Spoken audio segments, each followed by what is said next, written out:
If Nigeria were a startup, its pitch deck for tech would be irresistible.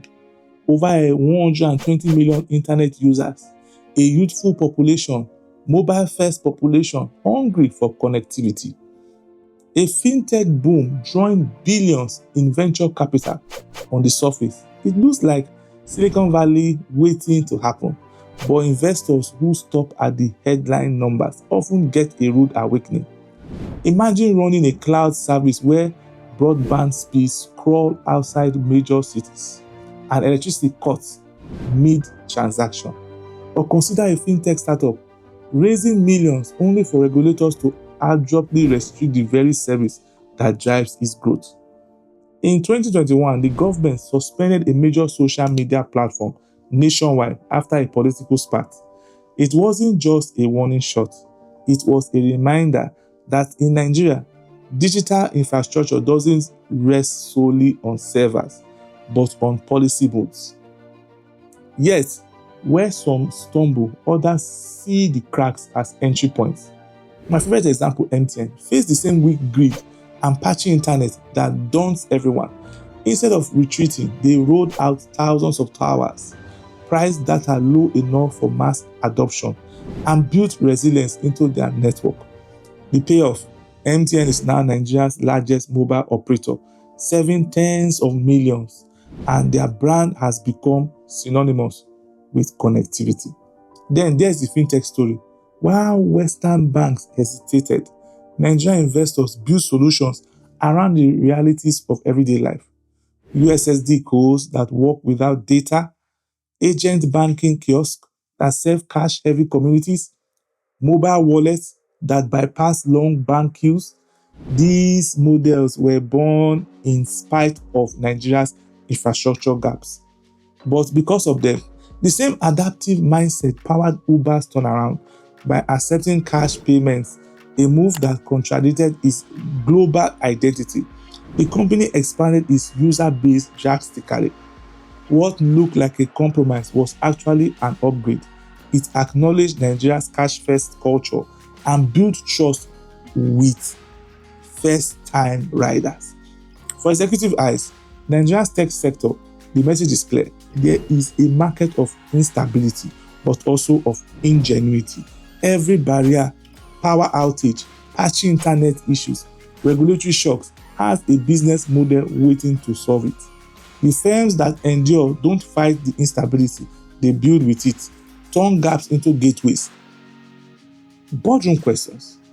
If we entered Nigeria's tech ecosystem, are we prepared to re-engineer our model to thrive in chaos, or are we clinging to a playbook built for stability we won't find here? Manufacturing cost gravity and control.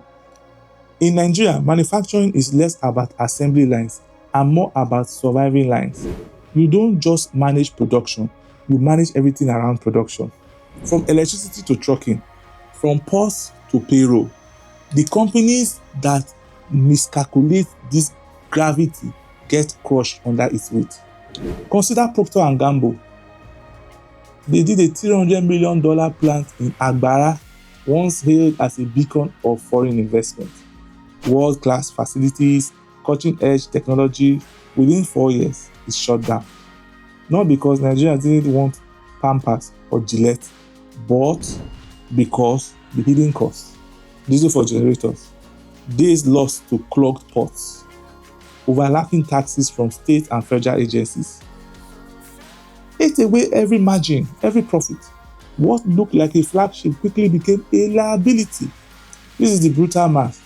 In Nigeria, 40% of manufacturing spend often goes into self-generating power. Add logistics nightmare, containers stuck for weeks at seaports, trucks grinding through cratered, bad highways, and you realize why many multinationals throw in the towel. They just give up. And yet, others have turned these same obstacles into fortresses. Dangote Cement is the most famous example. While rivals balked at electricity outages, Dangote built captive power plants. While others blamed bad roads, he assembled his own trucking fleet. Vertical integration wasn't just a strategy, It was a shield against Nigeria's operating environment. The result: lower cost per unit and a cement empire that dominates the whole continent, the whole of Africa. Then there's Indomie noodles, a brand that doesn't even exist in Nigeria's diet in the 1980s. Toleram Group invested early in a factory, partnered locally, and priced small packs for just a few naira. But scaling production and adapting flavors to local palates, Indomie became so entrenched that Indomie is now the generic word for noodles. It's a textbook case of how localization plus economies of scale can crush even better funded competitors. A more recent play comes from Hayat Kimia's Mofix diapers. Even my children use Mofix. By building a $100 million factory and undercutting P&G's imported Pampers, Mofix grabbed massive market share within 2 years. While P&G shut down its plant, Hayat doubled down, showing that agility and local cost control beat legacy brand power. For decision makers, the lesson is sharp. In Nigeria, control is survival. If you outsource power, transport, or inputs, you outsource your margins. If you internalize them, even at steep upfront costs, you turn bottlenecks into competitive moats.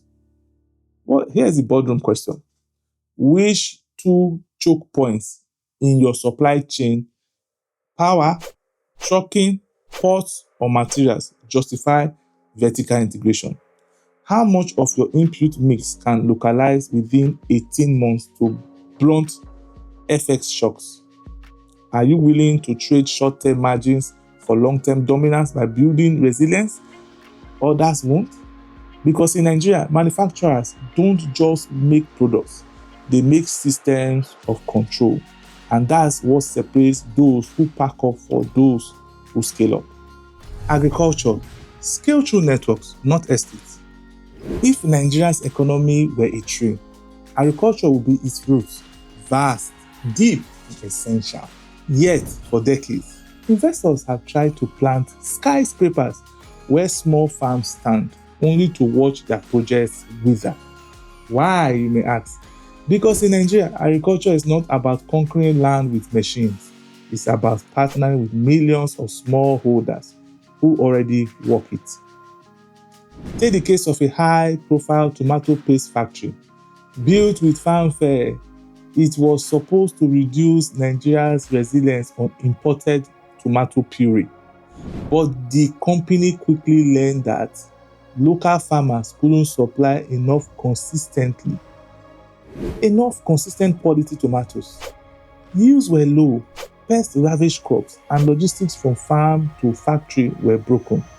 Within months, the gleaming plant stood idle, a multi-million-dollar reminder that agriculture in Nigeria punishes those who bet on estates instead of ecosystems. Contrast that with Olam International's strategy. Rather than amassing vast land, Olam built outgrower networks, partnering with 300,000 small farmers. They supplied seeds, fertilizers, and training, then bought the harvest at guaranteed prices.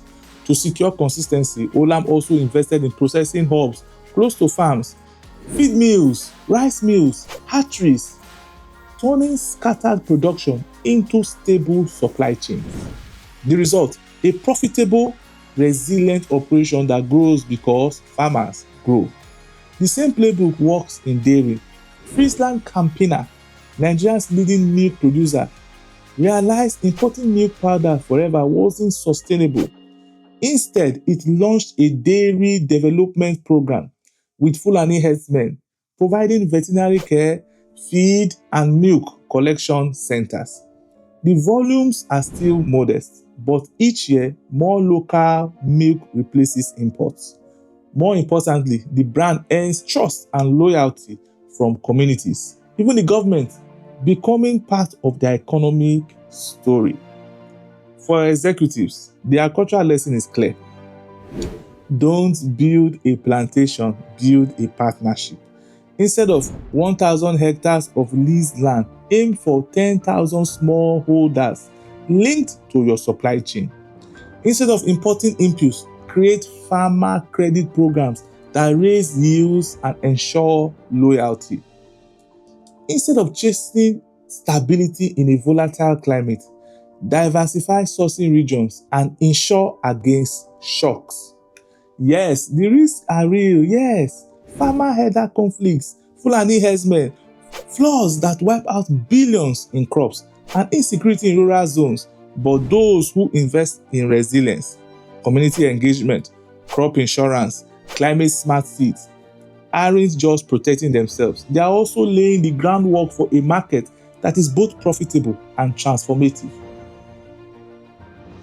Here's the boardroom question: can we lift farmer productivity by 25 to 40% within 18 months through input support?